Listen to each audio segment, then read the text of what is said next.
platform too. Not many folks have seen this sequel yet. Even if you've read about it, it can be tough to wrap your head around. So, let us stick to the basics. First, I'll walk you through the plot. The movie opens with a shot that confirms something big. The little girl from the first movie, she's real. Pay attention to her. In the first film, she was hidden on the 333rd floor. Now, in this moment, she's playing happily with other kids. But this place still looks like a prison pit. So, what are these kids doing here and that woman from the first movie? These questions get answered by the end.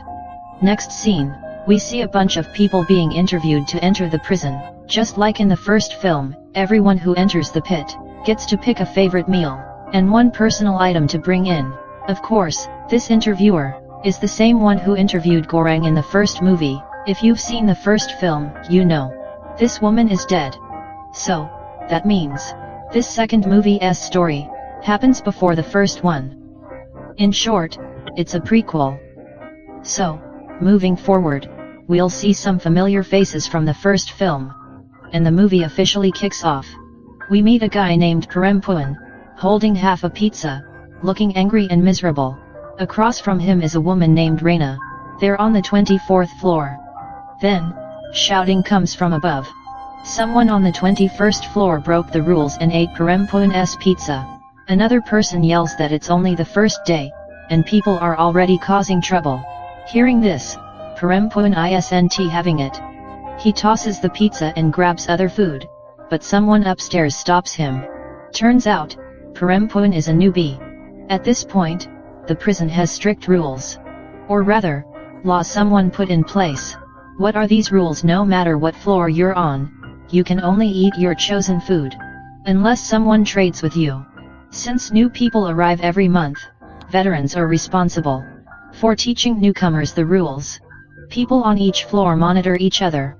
If someone breaks the rules, the 4 people from the 2 floors above come down to deal with them. This ensures the rules reach the lowest levels.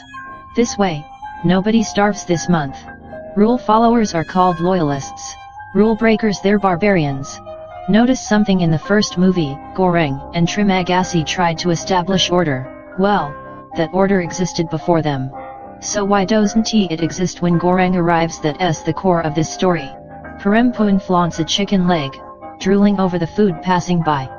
But the people above keep urging Reina to stop him from eating. She resists the temptation. This shows Perempuan is like Goreng when he first arrived.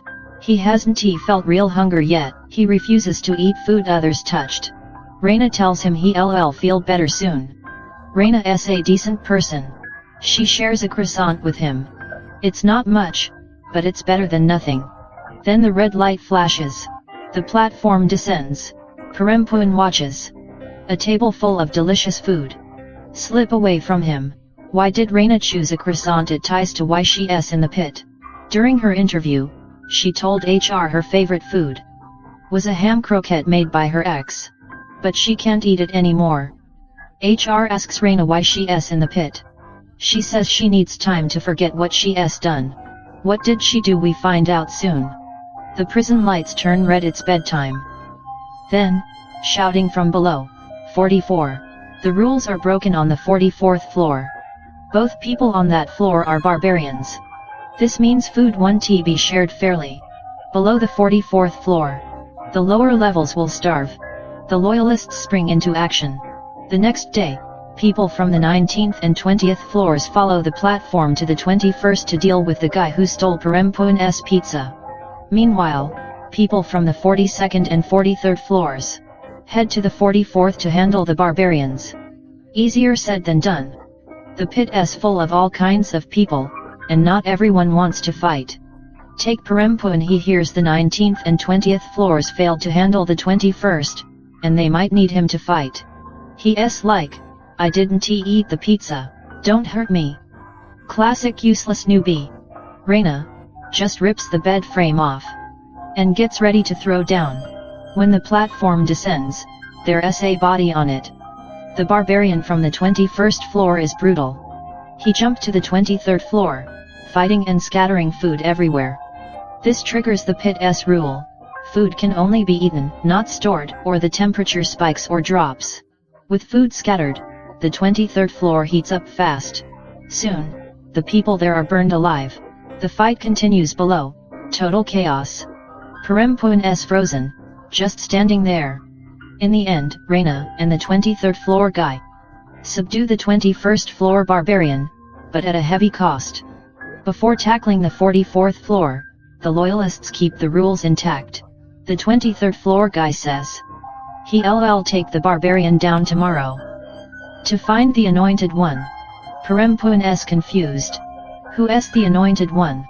The guy explains, the anointed are those chosen to meet the master, the one who made and enforces the laws.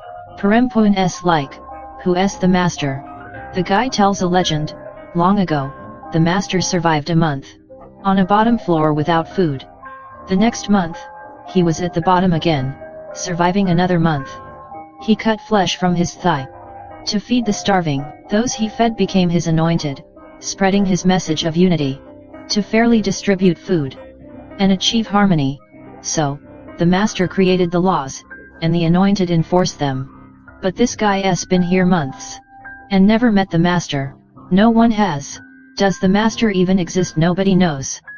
That night, the guy tosses his charred cellmate's body down. It falls to the bottom and gets snatched away instantly. What's down there? The next day, when the platform descends, Perempuan sees his full pizza. The 23rd floor guy finds his fallen loyalist friend's food and dumps it in the toilet, telling Perempuan and Reina to do the same. After he leaves, "Don't steal it," he says. "Trust me, it's the best way." Then he takes the 21st floor barbarian down on the platform. From then on, Perempuan and Reina have it good. Everyone above follows the rules, so they get decent food daily. It seems like the master's laws are working. But are they really? One day, Perempuan can't resist the food and sneaks a bite. Someone above catches him. A month passes. The night before, Perempuan opens up to Reina. He was a mathematician, devoting his life to numbers. But one day, he hit a wall. He realized the square root of -1, called an imaginary number, contradicts physical reality. Accepting it meant he could no longer trust math. If math was unreliable, everything else was too. That's why he came to the pit. What does the square root of -1 mean? I'm no expert, so I'll leave that to math buffs. Then, good news from below. Food reached the 175th floor this month. Everyone is celebrating, including Perempuan and Reina. But when they wake up, they're shocked. They're now on the 180th floor. Even Perempuan knows the pit has 333 floors. If food only reached 175 last month, they're in trouble. Hunger awaits them. Sure enough, the platform arrives empty. Hunger drives people mad. For the first few days, Perempuan and Reina hold on by sheer will. Then they slip into a daze, distracting themselves by drawing. Until one day, a head drops from above. It sparks hope. A signal the loyalists are clearing out barbarians. That includes people like Perempuan, who stole food. He is too weak to move. Terrified someone saw him steal. The loyalists are moving, but it's slow. Days later, word comes. The loyalists reached the 169th floor. Food might come soon. But Perempuan, guilty and scared, can't handle the pressure. One night, he sets himself on fire, and jumps. As he falls, we see the master and his anointed, and something at the bottom. It looks like a group of people. Their month passes. Reina gets a new roommate, and lands on the 51st floor. Better news, the upper floors are clear of barbarians. When the platform arrives, Reina and her roommate's food is untouched. But then, word spreads of a barbarian on the 54th floor. This guy was on the 2nd floor last month, gorging himself daily. Since only 2 people are on each floor, he got away with it. Reina wants to go down and deal with him, but the rules say the 2 floors above handle it first.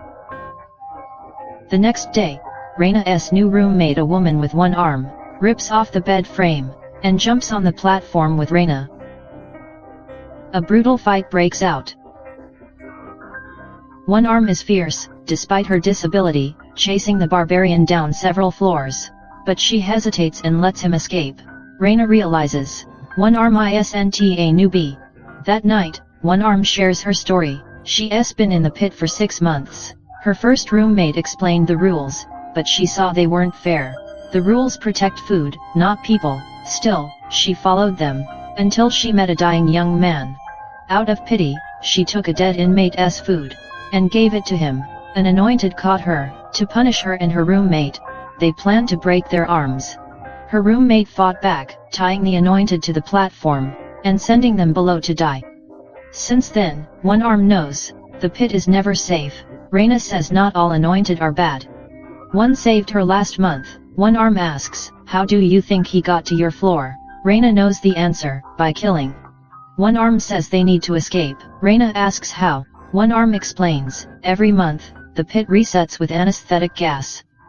If they can avoid it, they might escape. Reina asks what can block the gas. One Arm is still searching for it. They need to go to the bottom.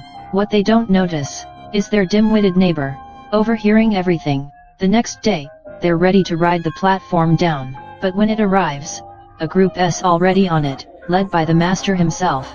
He heard they're breaking rules, and forces his way down. Rules are rules, no one is above them. He plans to break Reina's arm, and, since it's One Arm's second offense, tie her to the platform, to be sent to the bottom. The dim-witted neighbor chimes in, saying he heard them plotting to escape by eating a dog or something. Everyone laughs. What dog is in the pit? Both are punished. Meanwhile, elsewhere in the pit, the kids playing happily start having issues. The orderly slide line breaks down, and they're all bunched up. A new month is coming. Reina wakes up on the 72nd floor, across from Trimagasi, the old man from the first film. He is her new roommate, and it's his first time in the pit. Reina stays calm, telling him not to talk to anyone above or below. Learning he brought a butcher knife, she borrows it. When the platform arrives, she jumps on without hesitation, urging Trimagasi to follow. What is her plan? 2 words: resistance. Where there is oppression, there is rebellion. Reina has seen the pit's true nature. The master and his rules are just tools of control. There is no fairness here. So, she fights back. At her call, almost everyone from the lower floors jumps on the platform, until it's packed. They stop on the 93rd floor, where Reina spots a painting of a wild dog. It's the One Arm mentioned. Seeing it triggers bad memories. Reina is a sculptor. At an exhibit about animal cruelty, she showcased a piece with a dingo, its claws razor sharp for effect. She didn't set a safety barrier. Her boyfriend brought his kid, who ran around and got killed by the sculpture's claws. The courts ruled it an accident, but the guilt consumed Reina. Her boyfriend left her, and that's why she is in the pit, to escape that pain. Meanwhile, word spreads of Reina's rebellion. The master responds ruthlessly, taking his anointed and loyalists to throw all food off the platform, stopping at Reina's floor. When the platform arrives, it's empty. They starve until they're too weak to fight, and the master will send people to finish them. The rebels panic, but Trimagasi says, hold on, why not go lower and eat their people? It clicks, everyone gets excited, losing all sense of humanity. To protect the loyalists, the master and his crew come down the next day. A massive battle erupts, both sides evenly matched. Trimagasi, being clever, hides under the bed. Reina fights but joins him in hiding. By the end, both sides are nearly wiped out. Only Reina and Trimagasi survive intact, staying on the 93rd floor. One night, Reina recalls One Arm's plan. To escape, they must play dead, to avoid the anesthetic gas. When the body collectors come, they can slip away. The key to playing dead: the wild dog painting. The movie doesn't spell it out, but I think something in the painting induces a death-like state. One Arm meant to eat the painting, but the dim-witted neighbor misheard it as dog. Reina tears off the painting, eats it, and foams at the mouth, successfully faking death. At the same time, the kids' competition ends with a winner. 2 people, including the mother from the first film, take the winning child. Where are they going? Reina wakes up, tied to a corpse pile as a dead body. The pit is now weightless, explaining how bodies are cleared. Reina breaks free and hides under a bed on the 333rd floor. She sees the winning boy, placed on a bed there. After everyone leaves, she swims over in zero gravity. To save him, she tries to take him up, but loses control, hitting her head and bleeding. She waits for the platform, taking the boy to the bottom. There, she finds others who escaped, each having saved a child. They let Reina send the boy down with the platform, but she stays behind, never escaping. Hold on, there's an Easter egg. Time passes. Goreng, from the first film, arrives at the bottom with the little girl. Trimagasi, in his vision, tells him, the girl is the message. This ties to the first film's ending. Then Reina appears, asking Goreng, what are you doing here? Goreng is stunned, and they embrace. The movie ends. Their reaction suggests they knew each other before. Given Reina's backstory, Goreng might be her ex-boyfriend, here to find her. The mother from the first film, searching for her child, might have been a pit staff member, who ended up imprisoned, but knew saving a child could mean escape. The rule from the first film, lose or kill your roommate to get a higher floor, still holds. Reina starts on the 24th floor, survives with Perempuan, but lands on the 180th after he dies. Losing him gets her to the 51st, but fighting with one arm breaks that pattern. The second film also shows how bodies are removed via weightlessness, hinting the pit might be in space. Pure speculation, though. One question remains. What's with the kids? I think they mirror the pit. They start orderly but end in chaos, just like the pit's rules. Crumble under human nature. The film explores a system meant to be fair, but impossible to sustain. Someone builds a system, others challenge it. Absolute fairness, it doesn't exist. Compared to the first film, this one's a bit weaker. The director has a lot to say, but doesn't quite nail it. As a high-concept film, the first one felt fresh. This one loses that spark, but is still worth a watch. That's it for now. See you.